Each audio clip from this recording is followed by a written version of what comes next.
તો આ તરફ જામનગરમાં વાયુસેનાનો જેગવાર ફાઇટર પ્લેન ક્રેશ અને એક ટ્રેની પાયલટનું મોત થયું છે, જ્યારે એક સારવાર હેઠળ છે. ચારેય બાજુ પ્લેનના ટુકડે ટુકડા વિખેરાયા હતા.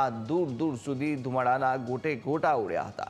પ્લેન ક્રેશની જાણ થતાં એસપી કલેક્ટર 108નો કાફલો દોડી આવ્યો હતો, તો સાથે એર ઇન્ડિયન ફોર્સની ટીમ પણ પહોંચી ચૂકી હતી ઘટના સ્થળે. તો આ દ્રશ્યો છે કે જ્યાં વાયુસેનાનું આ પ્લેન જે ક્રેશ થયું હતું અને મહત્વનું છે કે તેની અંદર તાલીમ લઈ રહેલા પાયલોટોનું એમાં એકનો આ બાદ બચાવ થયો છે અને તે હાલ સારવાર હેઠળ છે, ઇજાગ્રસ્ત હતા, જ્યારે અન્ય એક તાલીમાર્થી પાયલટનું મોત થયું છે.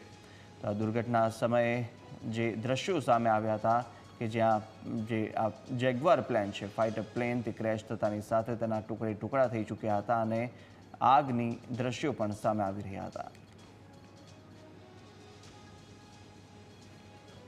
એરફોર્સનું પ્લેન અત્યારે અહીંયા તૂટી પડ્યું છે અને એક પાયલોટ ઇજાગ્રસ્ત હાલતમાં છે. એને અમે જીજી હોસ્પિટલ ખાતે શિફ્ટ કરેલ છે.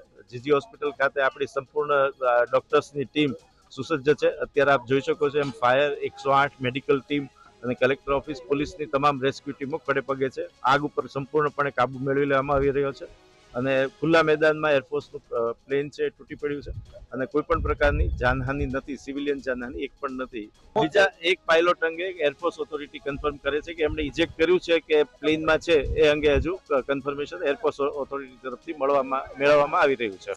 જીજી હોસ્પિટલ ટ્રોમા સેન્ટરમાં એક વાયુસેના અધિકારી જામનગરમાં ઘાયલ થતા અહીંયા આવેલા છે.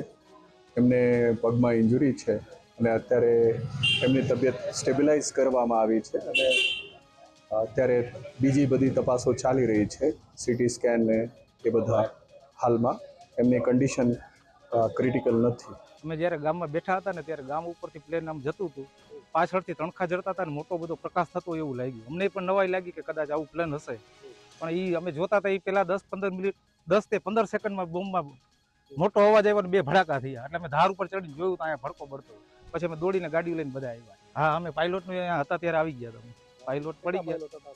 આમાં એકને જ અમે જોયા, એકનું તો બહુ અમને પતો ન મળ્યો. એક હાજા હતા, એના પગ ભાંગેલા હોય એવું લાગ્યું. બચાવ પાણી માંગ રહ્યા હતા. અમારું નાનકડું એવડું ગામ છે, 400 માણસની વસ્તીનું. કદાચ જો પ્લેન ગામ ઉપર પડ્યું હોય તો એટલો નાના ક્ષેત્રફળમાં અમારું ગામ છે ને કે કદાચ આખું ગામ પૂરું થઈ ગયું. આ પાયલોટે પોતાનો જીવ જોખમમાં મૂકી અને સુવર્ણા ગામનો ચોક્કસપણે બચાવ કર્યો.